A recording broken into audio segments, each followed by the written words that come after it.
Hello दोस्तों, कैसे हैं आप लोग। तो आज की इस वाली वीडियो में हम बात करने वाले हैं एसी के बारे में। तो एसी का मतलब कि कुल मिला के एसी बाइंग गाइड के बारे में डिस्कस करने वाले हैं। कोई भी एसी खरीदना चाहता है तो उसके मन में काफी सारे सवाल उठते हैं। उसके लिए कैसा एसी लेना सही होगा, ये सारी चीजें इस वीडियो में हम डिस्कस करने वाले हैं। तो इसके रिगार्डिंग काफी सारे फैक्ट जिन्हें कंसीडर करना होता है, जैसे कि room size, cooling capacity, inverter और नॉन इन्वर्टर, ऐसे बहुत सी जरूरी बातें जिनको लेकर आप कंफ्यूज हो। तो इस वीडियो के माध्यम से हम आपको पूरी इन्फॉर्मेशन देंगे, जिससे आपका डिसीजन लेना आसान हो जाएगा और आपको पता चल जाएगा कि आपके लिए कौन सा एसी बेटर रहेगा। तो वीडियो में लास्ट तक बने रहें। आइए इन सब चीज़ों को एक्सप्लोर करते हैं और वीडियो को स्टार्ट करते हैं। अगर देखा जाए तो वैसे तो मार्केट में कई तरह के एसी अवेलेबल होते हैं, पर जनरली लोग जो ज़्यादा यूज करते हैं हम उनकी बात करेंगे। तो number 1 window AC, number 2 split AC और नंबर 3 पोर्टेबल एसी। 3 टाइप के एसी आते हैं। वैसे तो ये इतनी भी खास नहीं है, बट पोर्टेबिलिटी के लिए सही लगी तो इसलिए मैंने इसको भी इंक्लूड कर दिया है। अगर बात करें विंडो एसी की, तो विंडो एसी जो है वो इंडिविजुअल रूम्स के लिए बहुत ही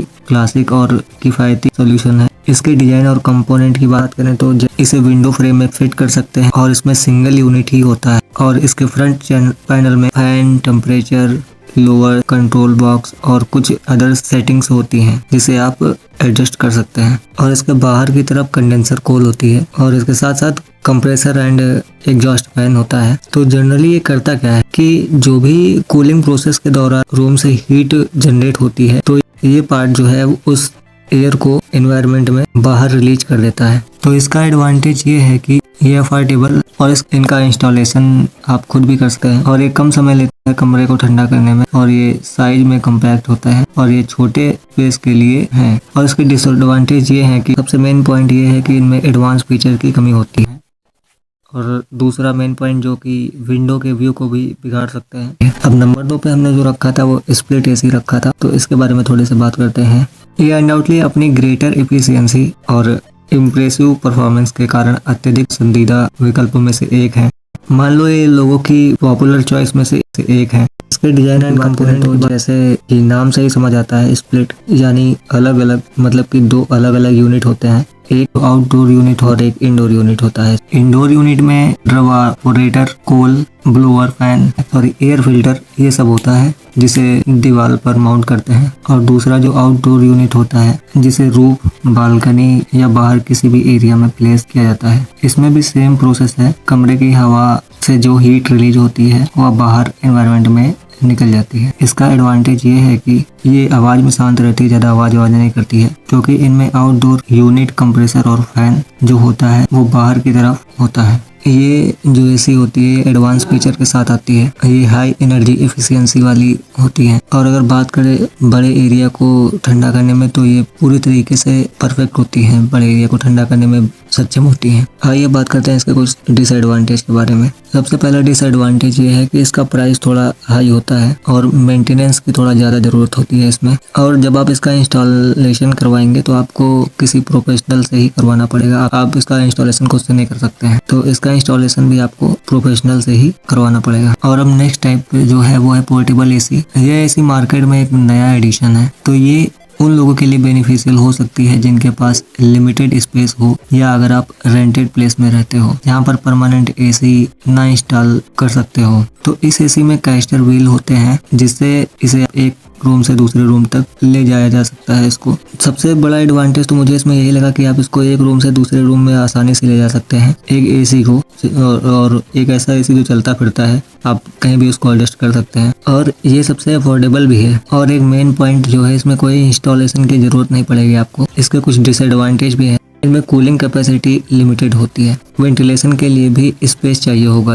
और ये बहुत कम एनर्जी एफिशिएंट होती है। तो ये तो हुई टाइप की बात। पर अलग सवाल ये भी आता है कि आपको इन्वर्टर एसी लेना चाहिए या नॉन इन्वर्टर एसी लेना चाहिए, क्योंकि मार्केट में कई सारी एसी आ गए हैं। कुछ लोग समझते हैं इन्वर्टर एसी का मतलब ये होता है कि वो इन्वर्टर से भी चल जाएंगे। सो गाइस, इन्वर्टर एसी का मतलब ये बिल्कुल नहीं होता है कि इसे आप इन्वर्टर से चला सकते हैं। उसका केवल नाम है इन्वर्टर एसी, ऐसा कह सकते हैं। बल्कि इसमें एनर्जी इफिशियंसी, टेम्परेचर कंट्रोल में होता है और इसका जीवन काल लंबा होता है, मतलब कि ये लंबे टाइम तक सरवाइव करती है, मतलब चलती रहती है। क्योंकि इन एसी में वेरिएबल स्पीड कंप्रेसर होते हैं जो कमरे के तापमान की जरूरत के अनुसार अपनी स्पीड को मेंटेन रखते हैं। जब कमरा ठंडा या गर्म होता है तो कंप्रेसर की स्पीड कम हो जाती है और गैर इन्वर्टर एसी में कंप्रेसर तापमान को बनाए रखने के लिए बार बार चालू बंद होता है। तो इसलिए इन्वर्टर एसी ज़्यादा बढ़िया रहती है, क्योंकि इसमें बिजली की खपत कम होने से बिजली का बिल भी कम आता है, और साथ ही बार बार ऑन ऑफ की सिचुएशन न होने से इसका जीवन काल भी बढ़ जाता है, क्योंकि ये बार बार ऑन ऑफ नहीं होता। तो गाइस, अगर बात करें एसी कैपेसिटी की, तो ये भी काफ़ी इम्पोर्टेंट बात है, क्योंकि अगर आप एसी खरीदने जाते हैं तो सेलर पहला सवाल आपसे यही करता है कि आपको कितने टन का एसी लेना है। तो आपको एसी लेने से पहले अपने रूम साइज को भी समझ लेना चाहिए अच्छे तरीके से। अगर आपका रूम 120 से 150 स्क्वायर फीट है तो 1 टन का एसी आपके लिए पर्याप्त है। 150 से 250 स्क्वायर फीट है तो आपके लिए 1.5 टन। 250 से 400 स्क्वायर फीट है तो आपके लिए 2 टन तक लेना चाहिए। लेकिन आपको ये भी देखना चाहिए कि क्या आपके रूम में डायरेक्ट सनलाइट लगातार रहती है, या फिर रूम के ऊपर बिल्डिंग और भी है। अगर है तो आप कैपेसिटी कम रख सकते हैं, अगर नहीं है तो फिर आपको ज़्यादा कैपेसिटी रखनी चाहिए, क्योंकि रूम में तब ज़्यादा हीट होगी। तो अगर आप कम कैपेसिटी की एसी लेंगे तो उस पर ज़्यादा लोड होगा। मतलब कि अगर आप किसी सोसाइटी में रहते हैं, आपके फ्लैट के ऊपर और भी फ्लैट हैं कई सारे, तो वहाँ क्या होता है, सनलाइट नहीं आ पाती अच्छे से, तो वैसे भी वहाँ ह्यूमिडिटी बनी रहती है, मतलब नमी बनी रहती है। तो वहाँ पे आप अगर चाहें तो जहाँ पे 1.5 टन की जरूरत वहाँ आप 1 टन भी ले लेंगे तो आपका काम अच्छे से चलता रहेगा। बट अगर सिचुएशन ऐसी है कि आप टॉप फ्लोर पे रहते हैं, या आपका घर जो है वो खाली एक ही मंजिल का है, या आपको छत वाले फ्लोर पे लगवाना है, तो आप ऐसा कर सकते हैं कि जहाँ पे सनलाइट आती है तो आप वहाँ के स्पेस के अकॉर्डिंग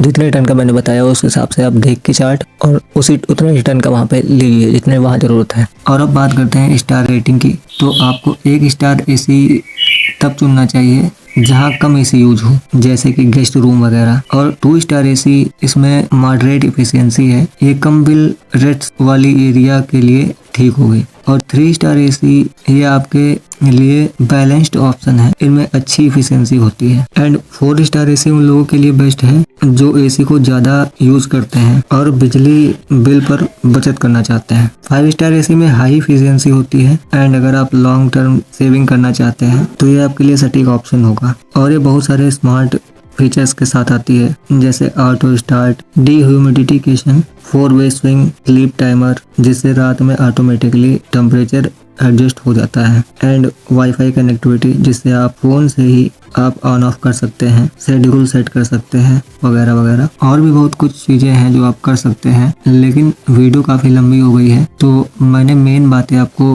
बता दी हैं। अगर अभी भी आपके मन में कोई डाउट है तो आप कमेंट कीजिएगा, है ना। अगर कोई भी दिक्कत है, आपको अभी भी कोई चीज़ छूट गई है मुझसे, तो आप कमेंट करके पूछ सकते हैं। और अगर इन्फॉर्मेशन आपको अच्छी लगी है तो वीडियो को लाइक करें और चैनल को सब्सक्राइब करें।